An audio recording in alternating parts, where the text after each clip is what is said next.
Welcome to a new episode of Frameworks. In this episode, I'm going to talk about the genre approach.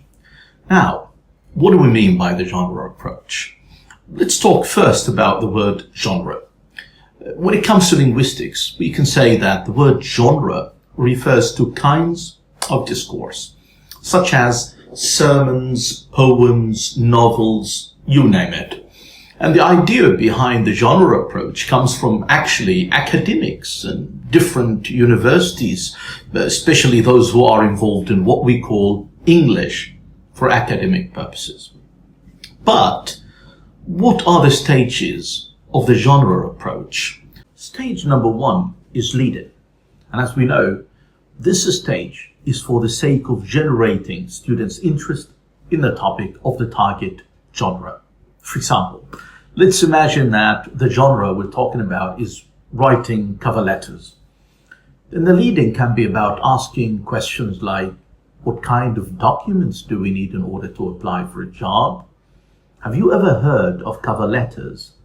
What do you think they are? What do you write exactly in a cover letter? Is writing the cover letter important? So such questions can generate students' interest in the topic. Now, the second stage is the exposure to the genre.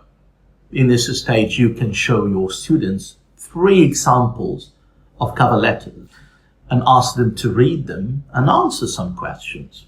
For example, you can say, read the following 3 cover letters. What is the context in each letter and who is the reader? After this stage, you can move to the text analysis stage. And in this stage, you can focus on any elements of the clause. Now, what do we mean by the clause? The clause is an abbreviation that refers to the elements of discourse analysis. So the C is for content, the L is for lexis and layout, the O is for organization, the G is for grammar, and the S is for style. So you may ask this question about content. I want you to go back to the 3 texts again. What areas are covered in each letter? So that is a good question about content. As for layout, please check the 3 letters again. Have you noticed any special things about the layout? You can think about the address, the date, etc. As for lexis, can you underline useful vocabulary that you yourself can use if you want to write a cover letter? For organization, how is information organized in the 3 previous letters? For grammar, can you spot any useful structures that you can copy if you were to write your own cover letter? When it comes to style, you can ask your students which style the letters are written in. Or you can give them a cover letter written in informal English, asking your students to compare it with the 3 previous good examples to discover how different this one is. Then you may ask them to fix it. So things can be done in many different ways. After that, we come to the 4th stage, which is joint construction. In this stage, learners produce partial text with support from other learners. For example, you can ask them to read a teaching job ad, like this one on the screen. Then ask your students to decide on how many paragraphs they will include in the letter and the content of each paragraph. And of course, this would happen in the light of what they have learned in the previous text analysis stage.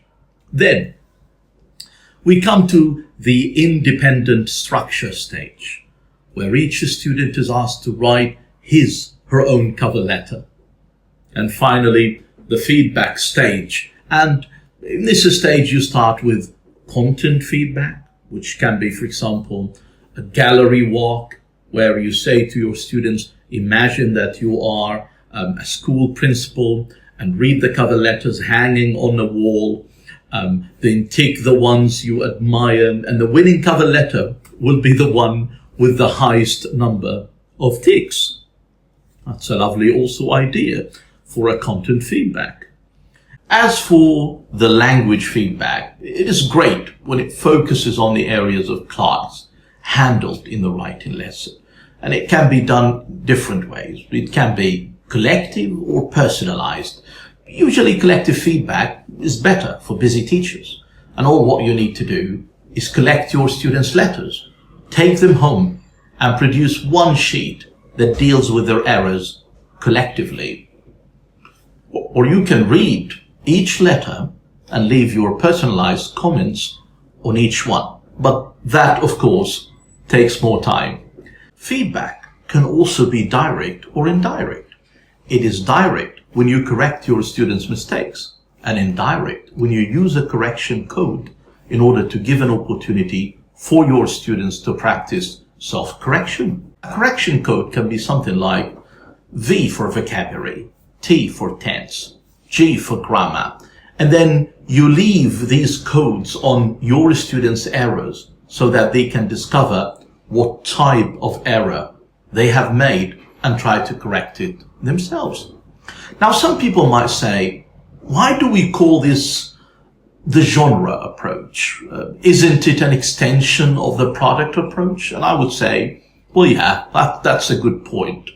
But this approach is a bit different because it focuses more on the authenticity of text and also the discourse features. So, to wrap up, my friends, 6 main stages in the genre approach to teaching writing: leading, text exposure, text analysis, joint construction, independent constructions, and feedback. Thank you so much, ladies and gentlemen, for watching this episode of Frameworks.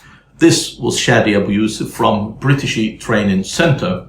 And do not forget to like this video, leave a comment, and share with as many teachers as you can. And as always, I will be down there in the comments responding to all your questions. Bye bye for now.